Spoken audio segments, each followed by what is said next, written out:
How do we come to know ourselves in terms of our personalities and, more importantly, potential? One of the first ways to come to know yourself is to understand that you don't. You can learn to kind of watch yourself like you're watching a stranger. So you have to understand that you don't know who you are. And that's not easy to understand because you think you know. But then, you remember you can't control yourself very well. You're not very disciplined. You're full of flaws. Maybe you don't know yourself as well as you think. But it's hard to get low enough to understand how deeply it is the case that you are ignorant about who you are. Now, there's an upside to that too, which also is that you're also ignorant about who you could be. And so the discovery of that, is some reward for the horror of determining who you actually are. Then you watch yourself.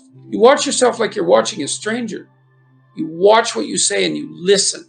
You think, well, what sort of person would say that? And how am I reacting emotionally when I'm communicating in that manner? Is that making me feel stronger or weaker? Is it filling me with shame? Is it helping my confidence? Am I laying out a lie? Am I deceiving myself and other people? Am I adopting this personality at parties that is designed to impress and to amuse, and it comes across as nothing but like self-centered narcissism? What are my dark fantasies? What are my aggressive fantasies? What is it that I'm willing to do? What am I interested in so that I'll spontaneously pursue it? What do I procrastinate about and why? What am I unwilling to do? What do I think is good? What do I congratulate myself for accomplishing? And what do I berate myself for failing to confront and to implement? Those are all incredibly complicated questions, and you don't know the answers to them. So that's a start.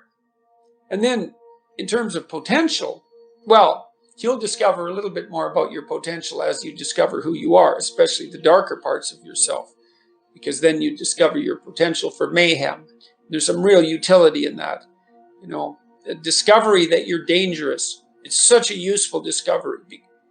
It's actually something that strengthens you, because the first thing that a realization like that can in fact produce is the ambition to incorporate that danger into a higher order personality. And that can make you implacable. That can make you someone who can say no when you need to say no. That can make you someone who won't avoid necessary conflict. And so that's unbelievably useful. And so that's one of the potentials that you might discover. The other thing you do to discover your potential is you challenge yourself. It's like, take a bit of a look at yourself and think about what's not so good that you could improve, that you should improve by your own standards, and that you would improve, and set yourself a little goal.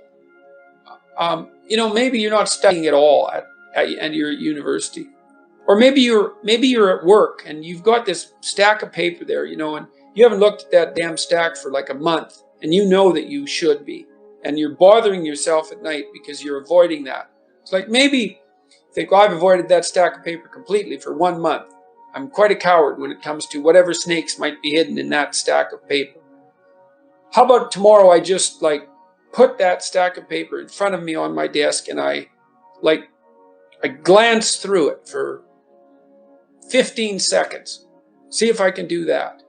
It's like, well, you set yourself a goal of improvement. It's a humble goal. Don't hesitate to offer the ultimate sacrifice if you want the future to turn out ultimately well. What is it that you could contract for, let's say, if you were willing to give up everything about you that's weak and unworthy? The proper sacrificial attitude produces a psychological state, and then a social state that's a manifestation of that attitude, that decreases the probability that the world will careen into hell, and increases the probability that people will live high quality, meaningful, private lives in a society that's balanced and capable of supporting that. And none of that seems to me to be questionable, really. I also don't think it's anything that people don't actually know. You know, people have told me many times that when they listen to me talk, they're hearing things that they already knew but didn't know how to say. It's something like that. And this is one of those things that I think is exactly like that. I mean, I think it's at the very core of our moral knowledge, which is our behavioral knowledge and our perceptual knowledge. I mean, let's get this straight. Moral knowledge is no trivial matter. It's knowledge about how it is that you orient yourself in the world. There's no more profoundly necessary form of knowledge. Well, it's predicated on something that's exactly like this. We know that we have to make sacrifices. We know that we have to aim at what's good. So then why isn't that we don't aim at what's best and make the sacrifices that are necessary in order to bring that into play? I think it seems to me that in some sense that's self-evident. The question is why we don't do it, but there's answers to that too. Life is hard and it hurts people. It's rife with limitation. And some of it's arbitrary. And some of it's unjust, and some of it's worse, some of it's malevolent, which is even worse. It's not surprising that that combination of vicissitude can turn people against being. But I think even when that happens, and even when people have the kind of history that if they revealed to you, you would say, well, it's no wonder you turned out that way. The people who turn out that way still know that it's wrong. They still know that however deep their own suffering, however arbitrary their own suffering, however much that's caused by the malevolence of others, as well as the tragedy of existence, that does not in any way justify their turning away from the good. And I believe everyone knows that. I believe that they know it implicitly, even if they don't allow themselves to know it explicitly. And I believe that if they violate that idea, then they violate themselves, and that they end up in Cain's position, which is the position of the man who's been given a punishment that is too great to bear. Now we're capable of making sacrifices in abstraction, right? To conceptualize a future that we want, to let go of the things that are stopping us from moving forward, and to free ourselves from the chains of our original preconceptions. Pursue pleasure. Follow your impulses. Live for the moment. Do what's expedient. A mountain is something you have to climb, and you have to climb to the pinnacle of a mountain, and the mountain is up, right? And the mountain stretches up to heaven, and it's a long journey to specify the right place on the highest pinnacle. And that's symbolic because, of course, it's a pinnacle that you're always trying to reach, just like you're always trying to aim. You're always trying to climb upward. At least that's the theory. Depends to some degree, of course, on your definition of upward.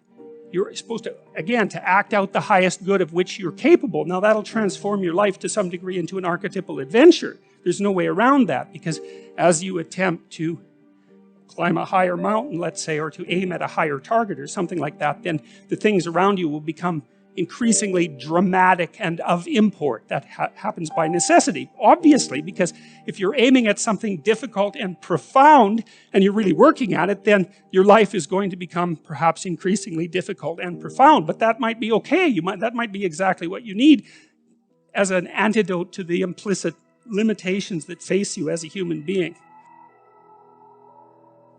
The good father is precisely someone who is willing to sacrifice his child to the ultimate good.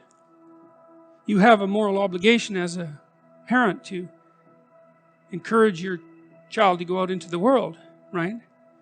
And to be whoever they can be. To be the best they can possibly be. And in doing that, you're encouraging them to pursue the good. You're sacrificing them to the good. You're not keeping them for yourself selfishly. You're telling them that they can go out and live their life and live it properly. You don't want for your son what it is that you want for him.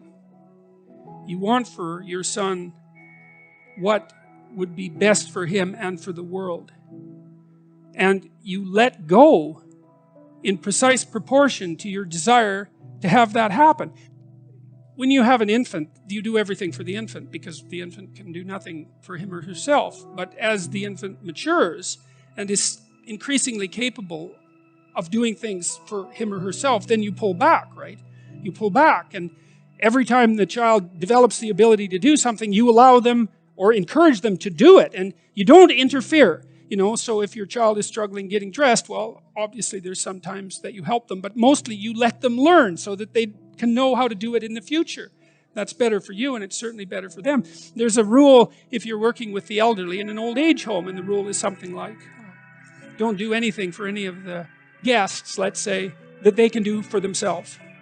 Because you compromise their independence. And so, as a mother, you pull back and you pull back and you let your child hit him or herself against the world, and you fail to protect them.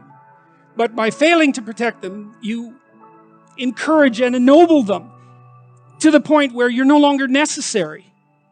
Now, they may still want to see you, and it would be wonderful if that was the case, but the point is that you're supposed to remove yourself from the equation by encouraging your child to be the best possible person that person can be.